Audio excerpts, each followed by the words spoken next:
сәлеметсіздер құрметті оқушылар.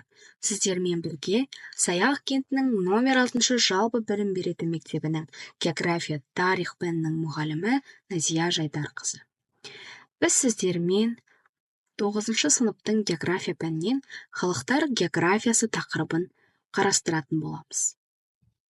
Ең алдымен жаңа тақырыпты ашу үшін берілген әріптерді дұрыс қойып, сөздерді тауып көрейік.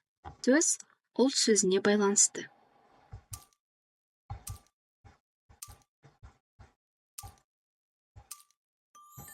Қазақ сөзі.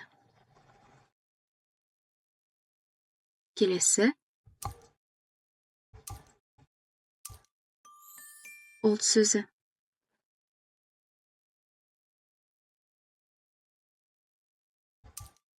Келесі сөзіміз ең оңай сөз ол дін. Дін сөзіне байланысты тағы да бір кілт сөз ол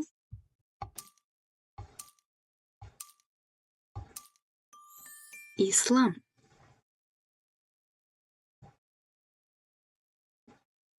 Келесі сөзіміз көші-қонға байланысты.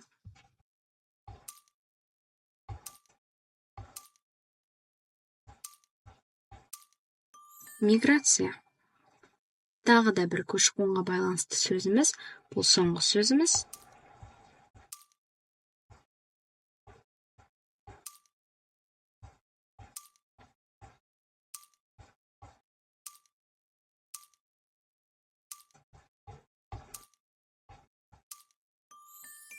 Депортация.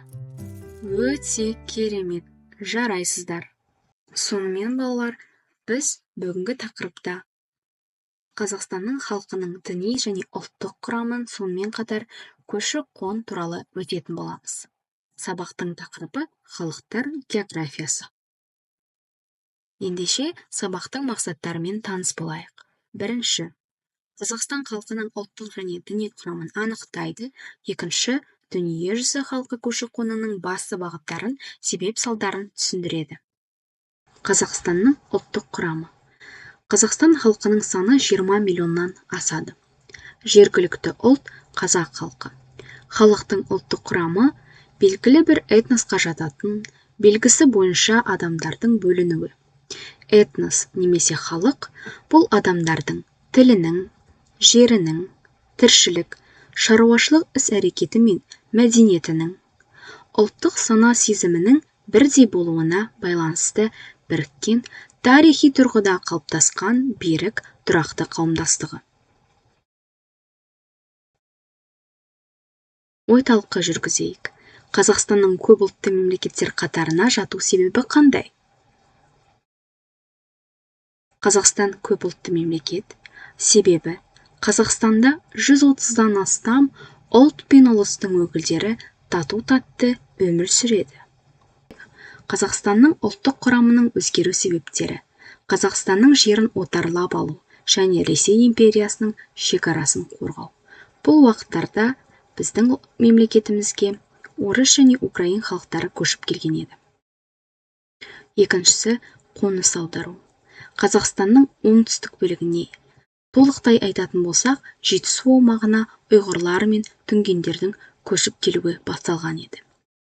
Депортация.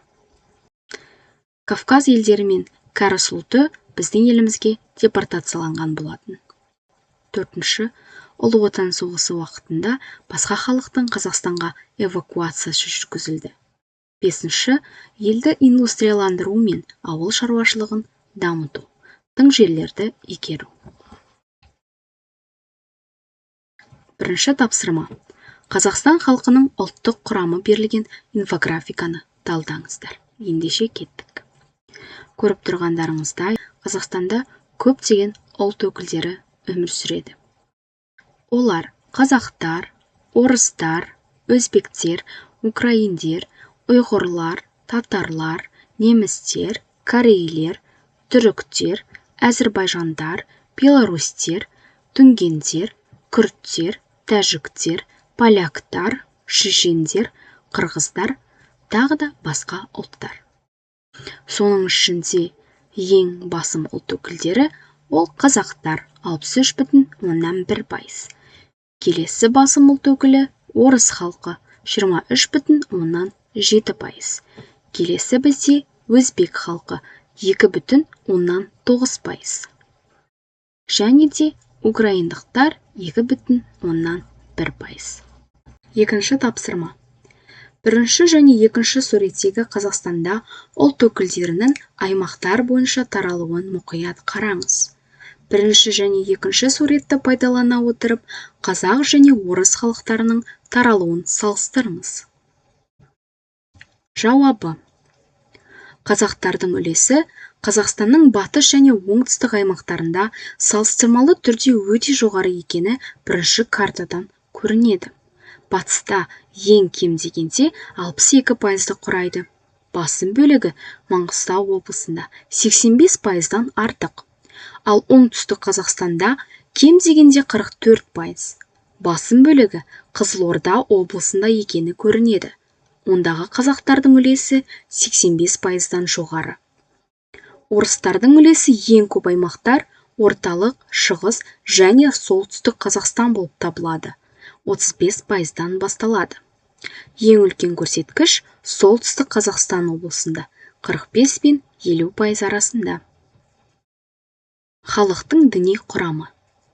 Елімізде 18 конфессия өкілдері бейбіт өмір сүріп, бірлесе әрекет етуде.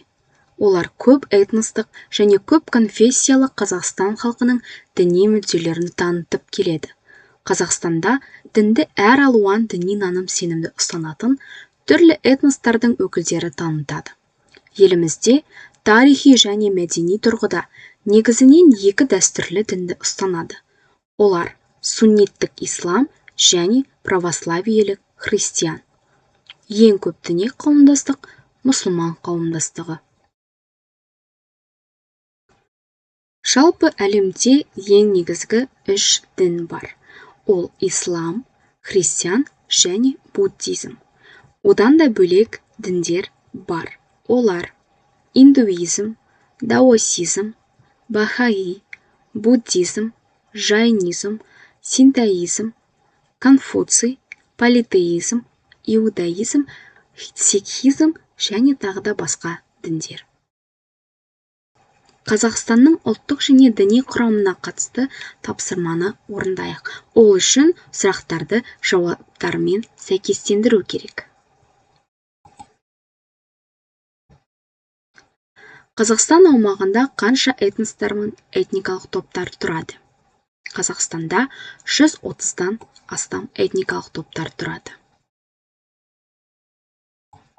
Елдегі ұлтаралық келісімді сақтауға жағдай туғызатын және Қазақстан диаспораларының тілі мен мәдениетінің дамуына үлес қосатын ұйым.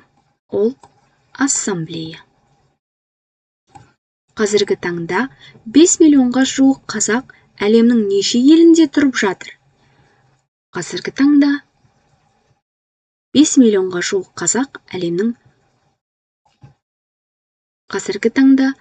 5 миллионға жуық қазақ әлемнің неше елінде тұрып жатыр? 54 елінде тұрып жатыр. Ислам діні Қазақстанға қай ғасырда енді? Ислам діні Қазақстанға 8 ғасырда енді. Белгілі бір діни сенім шегіндегі дінді тұту ерекшелігі және сол дінді ұстанатын діндарлар бірлестігі конфессия деп аталады. Туып өскен, тарихи отанынан тыс елде өмір сүріп жатқан ұлт бөлігі диаспора деп аталады.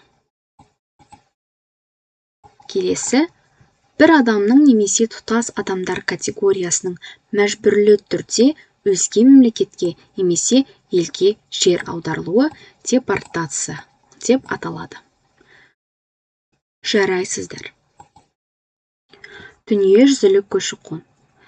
Көші-қон адамдардың тұрғылықты мекенінен әртүрлі себептермен басқа жерге қоныс аударуы, көшіп қонуы.